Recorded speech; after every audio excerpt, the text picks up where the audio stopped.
warahmatullahi wabarakatuh. Saya Rizky Alpen Sapane dengan NIM 2102021108 akan menjelaskan ataupun mengulik sedikit tentang deposito, yaitu di mana deposito ini telah difatwakan melalui Fatwa Dewan Syariah Nasional MUI nomor 3 tahun 2003. Kemudian pertama-tama saya akan dulu mengulik mengapa fatwa ini terbitkan. Jadi pada masa era 2000-an awal, masyarakat mulai bertransisi dalam menggunakan atau memutar uang yang dia miliki. Masyarakat mulai mengenal bank dan jenis-jenis produk dari bank tersebut. Jadi di era tahun 2000 tersebut, deposito mulai hadir di tengah masyarakat. Makin banyak masyarakat yang mulai menggunakan deposito sebagai cara mereka berinvestasi ataupun menabung. Nah, dan di mana letak duduk permasalahan dari deposito ini ialah dalam deposito dikenal yang namanya dengan sistem bunga. Bunga yang didapat kepada si pemilik dana dari si pengelola dana, yaitu bank. Jadi secara Islam, secara syariat, bunga ini adalah riba. Di mana riba ini adalah hal yang paling menjijikkan dan memalukan dalam agama kita. Maka berdasarkan fenomena-fenomena dan problematika yang ada di lapangan, Dewan Syariah Nasional Fatwa MUI mengeluarkan fatwa, di mana fatwa ini menerbitkan dua jenis deposito, yaitu deposito yang haram, di mana deposito ini yang masih berbasiskan bunga tadi, yaitu riba. Kemudian diterbitkanlah kedua, deposito syariah. Nah, deposito syariah ini berdasarkan akad mudharabah. Jadi secara akad, proses, dan pembagian untung dan segala jenisnya itu sangat berbeda dengan deposito konvensional atau deposito yang sebelumnya kita kenal.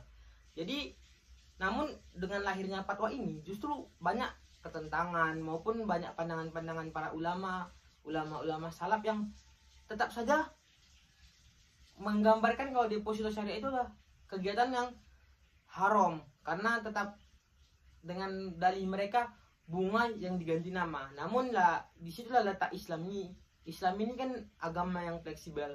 Jadi justru Islam ini ingin mensejahterakan masyarakatnya dengan keluaran fatwa ini. Karena di tengah keperluan kesejahteraan masyarakat yang sangat tinggi, di tengah gempuran banyaknya globalisasi, justru hadirnya fatwa ini yang menghasilkan tentang deposito syariah justru akan berguna kepada masyarakat Islam terutama. Di mana saat ini banyak kita temui kasus permasalahan maupun yang masih beredar sampai sekarang, investasi bodong justru yang ya haram dengan bunga tinggi, menjanjikan, namun ujung-ujungnya jong, penipuan. Jadi dengan hadirnya deposito syariah ini melalui bank syariah seperti Bank Syariah Indonesia, Bank Muamalat, Bank Mandiri Syariah, justru akan menghimpun dana masyarakat secara jelas, terperinci, dengan akad yang jelas, dengan bagi hasil yang jelas, agar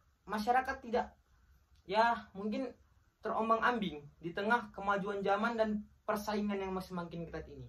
Maka secara garis besar deposito syariah ini sangat berdampak bagi keuangan finansial maupun perbankan masyarakat Islam terutama. Jadi seperti yang saya bilang, para ulama mengeluarkan atau menerbitkan fatwa ini tentu bukan secara mudah. Banyak aspek-aspek yang dinilai, baik dari Al-Quran seperti dalam Quran surah An-Nisa ayat 29 bunyi seperti firman Allah Quran surah Al-Maidah ayat 1. Bismillahirrahmanirrahim. Ya ayyuhalladzina amanu awfu bil uqud. Yang artinya, hai orang-orang yang beriman, penuhilah akad-akad itu. Kemudian berdasarkan hadis riwayat At-Tabrani yang artinya, Abbas bin Abdul Muthalib jika ia menyerahkan harta sebagai mudharabah, maka ia mensyaratkan kepada mudharib agar tidak mengarungi lautan dan menuruni lembah, serta tidak membeli hewan ternak.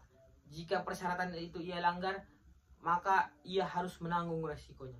Ketika persyaratan yang ditetapkan Abbas itu didengar Rasulullah Shallallahu Alaihi Wasallam, beliau membenarkannya. Hadis riwayat At-Tabrani dari Ibnu Abbas. Kemudian dari segi kias, akad mudharabah atau transaksi mudharabah dikiaskan kepada transaksi musaqah. Justru menciptakan sistem ekonomi yang baik, yang dapat diterima dan bisa dijalankan secara syariat ataupun secara Islam. Baik. Dalam deposito syariah itu sendiri banyak proses-prosesnya. Seperti keuntungan harus dicantumkan. Keuntungan bagi hasil yang dijanjikan antara kedua belah pihak. Karena di sinilah letak akadnya. Di sini letak perbedaannya. Kemudian bank ataupun bank syariah itu dapat tidak bisa mengurangi ataupun tidak bisa merubah perjanjian tanpa kesepakatan antara kedua belah pihak.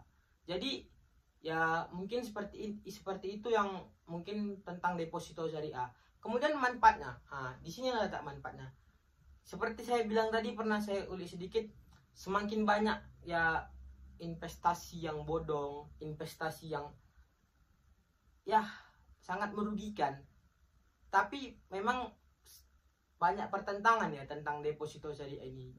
Dari kaum ulama-ulama tabi'in, dari kaum ulama-ulama yang mungkin belum bisa menerima perkembangan zaman ini masih banyak. Tapi ya inilah buktinya kalau memang fatwa ini, deposito syariah ini sangat berguna bagi kita. Dan kita tidak bisa menutup mata dengan kemajuan zaman, kemajuan teknologi segala macam yang justru kalau kita tidak bisa mengikuti ataupun tidak bisa mengimbangi kemampuan dan apa yang kita lakukan, justru kita akan terjebak dalam sirkulasi yang seperti itu saja. Jadi disinilah mengapa nama mata kuliah kita ini Masail Fikih. Jadi di mana permasalahan-permasalahan fikih seperti ini dapat diselesaikan dengan cara seperti yang saya bilang tadi, ijma, qiyas. Kemudian permasalahan-permasalahan ini ada solusinya.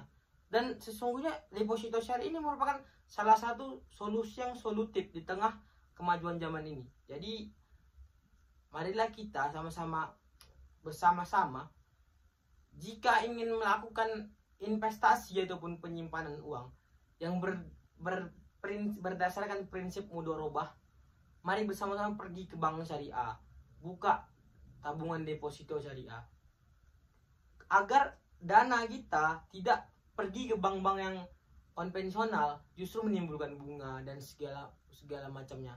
Jadi ya mungkin itu saja pendapat saya ataupun apa yang saya sampaikan mengenai deposito syariah pada untuk tugas UAS mata kuliah Masail Fikih ini. Jadi mungkin